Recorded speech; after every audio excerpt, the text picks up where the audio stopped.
இந்த மகளிர் அணியுடைய தொடக்கம் எது தெரியுமா?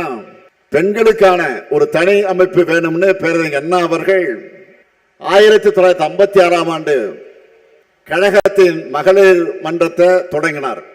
அதை தொடர்ந்து மகளிர் மன்றத்தை மகளிர் அணியா விரிவாக்கி வலுவான கட்டமைப்பை உருவாக்கினார் நம்முடைய உயர்நிகர் தலைவர் கலைஞர் அவர்கள். மிகப்பெரிய மாநாடுகளையும் நம்ம மகளிர் அணி நடத்தி இருக்காங்க. அதனுடைய தொடர்ச்சி தான் நீங்க எல்லாரும். நிறைய இளம்பெண்கள் இங்க வந்திருக்கிறத பார்க்கும்போது பெருமையா இருக்கு. திராவிட இயக்கத்துல பெண்கள் பங்களிச்ச வரலாற்றை தெரிஞ்சுக்கிறது மட்டும் இல்ல, திராவிட இயக்கத்தால் பெண்கள் அடைந்த வளர்ச்சியை உங்க வயசுல இருக்கக்கூடிய மற்ற பெண்களுக்கும் எடுத்து சொல்லணும். 100 ஆண்டுக்கு முன்னே நம்முடைய முன்னோர் அவ்வளவு செஞ்சிருக்காங்களே, இப்ப நாம அதையும் தாண்டி பணியாற்றணும்னு உங்களுக்குள்ள ஒரு உத்வேகம் பிறக்கணும். எந்த நிலைமையில இருந்து நான் முன்னேறி வந்திருக்கோம்னு கொஞ்சம் யோசிச்சு பாருங்க.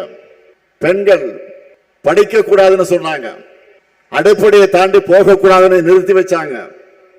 ஆண்களை சார்ந்து மட்டுமே இருக்கணும்னு அடிமைப்படுத்தப்பட்டாங்க. அதையெல்லாம் உடைச்சு எரிஞ்சது யாரு? நம்ம திராவிட இயக்கம் தான். அதை மட்டுமா பண்ணணும்? தேவதாசி முறையை ஒழிச்சோம், சட்டம் போட்டு பெண்களுக்கு சொத்துரிமையை பெற்று தந்தோம்.